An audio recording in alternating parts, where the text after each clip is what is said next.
Hello, we are now solving our final rational equation of the day. Say what?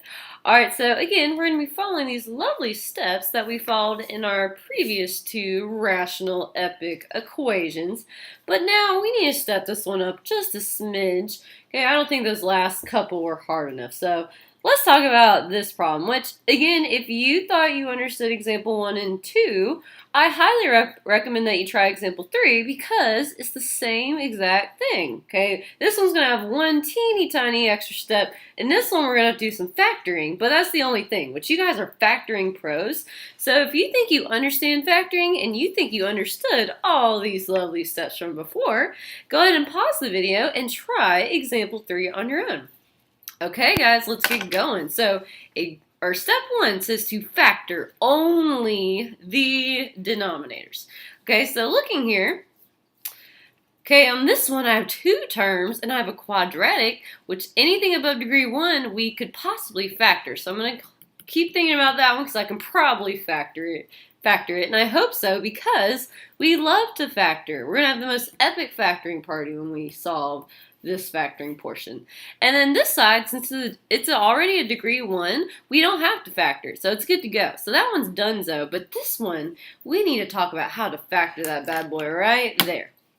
Okay, so I have two terms and I'm subtracting. So our two options for factoring are slide and, or no, sorry, not slide and divide, jeez, Miss Long. Our only two options are difference of squares and difference of cubes. So I have to think, which one can I use? Can I use a difference of squares or a difference of cubes?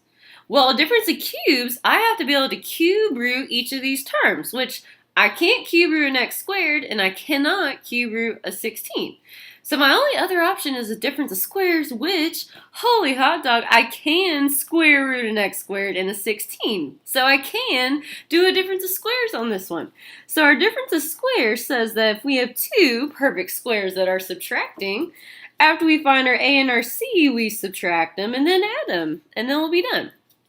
Okay, so my a term, I'm going to square root my x squared. In my c term, I'm going to square root the 16, but don't forget, I'm going to ignore that negative. Okay, so the square root of x squared is going to be x, and the square root of 16 is 4. Okay, so this bad boy right there in factored form is x plus 4 times x minus 4.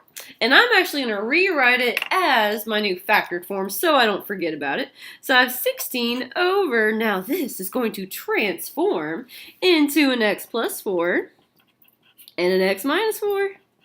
And then equals 2 over x minus 4. Okay, so we have factored all the denominators. So let's see what our next step says.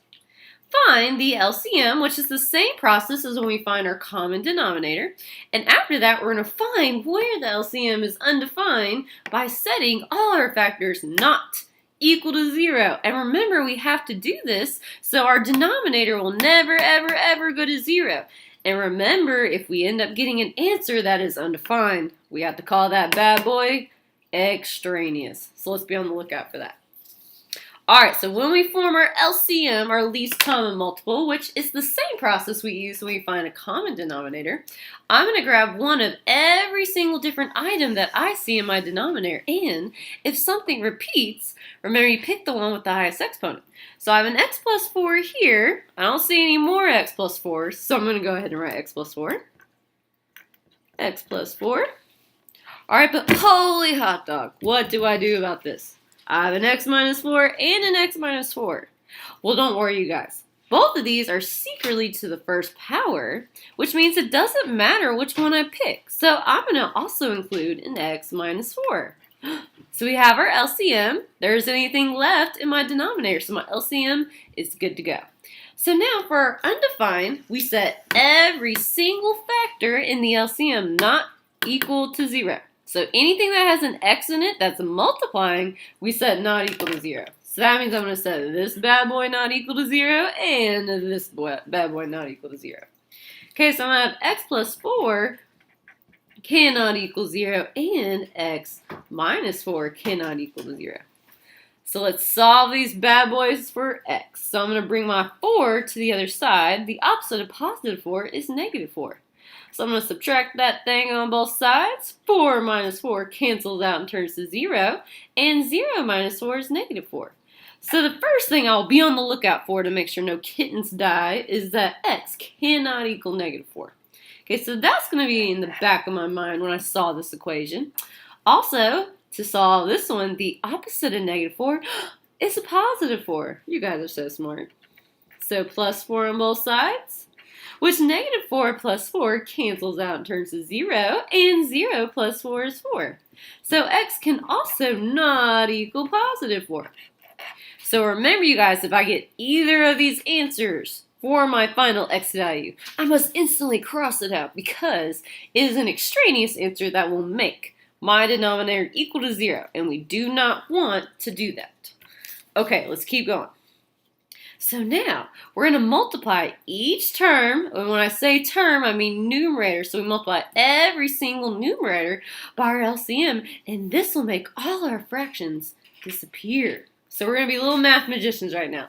Let's get going. So I'm going to rewrite my fraction, so I'm going to rewrite it as 16 over x plus 4, x minus 4. I'm going to leave a little space so I have room to multiply my LCM, equals to 2 over x minus 4. And I'm going to go ahead and group that in a parenthesis just to make my life a little easier. Okay, so my LCM is x plus 4, x minus 4 right here. So I multiply every single numerator by my LCM, which is x plus 4 times x minus 4. And remember, you guys, the goal is to make my fractions disappear. So you multiply every single numerator by the LCM. This is my LCM. And let's see if our fractions will disappear. Let's see if all the denominators go away. Okay, so looking over here, I have an x plus 4 here and an x plus 4 here. So guess what, you guys? They cancel each other out. Bam! They go away. Okay, and then I have an x minus 4 here and here, which they also go away. Hi-ya! They go away. Bam! Okay, so guess what, you guys? On this side, all I'm left with is my 16. So I'm going to have 16 equals, let's see what's left on this side. So we have an x minus 4 here, but guess what, you guys? I also have one there. So bam, bam, karate chop goes away. Makes it go away, and it makes it more fun. Okay, so all I'm left with here, that's the only thing that will cancel out. So on this side, I'm left with the 2 and an x plus 4. So 2 times x plus 4. Okay, so we made all of our denominators disappear. So let's see what's up next. We're going to be solving for x and checking to make sure none of our answers are these extraneous bad boys over here. So I'm going to be on the lookout for negative 4 and 4 once I solve my equation. Alright, so let's get going. So here, when I have a number outside of a parenthesis, the way we solve is by distributing that thing. So we're going to get 16 equals 2 times x gives me a 2x, and 2 times a positive 4 gives me a positive 8.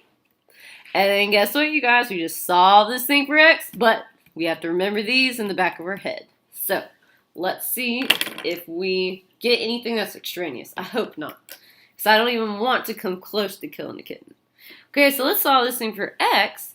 So the way we move positive 8 to the other side is by subtracting that thing. Opposite of positive 8 is negative 8. I'm going to subtract it on both sides. 16 minus 8 gives me 8, and 8 minus 8 cancels out and turns to 0. So what I'm left with now is 8 equals 2x. And the way we move our 2 to the other side, since it's secretly multiplying, you guys are so smart, it is by dividing. So 2 divided by 2 cancels out and turns to 1. So we're left with x equals 4. Or 4 equals x, which, again, I like my x to go first. So I'm going to write x equals 4. Okay, so these two are the same, but before we circle our answer, I must double check to make sure it's nothing that will make this denominator go to 0, which 4 is one of our options. Holy hot dog. Before I circle that, I'm going to go ahead and cross it out and call it extraneous, because that will make my denominator go to 0. Which makes me sad, because I don't want anything even trying to kill a cat today.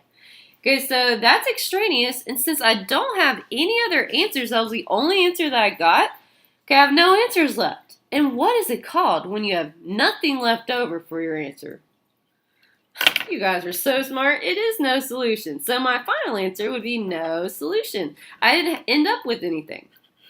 So unfortunately, it's a sad answer. We have no solution, but luckily we saved the equation by calling our undefined answer extraneous. So yeah, awesome job, you guys. Now I know you're ready to step it up to some inequalities. So I know you're excited, so pause the video and get back to the Prezi, and you will find out how to solve rational inequalities.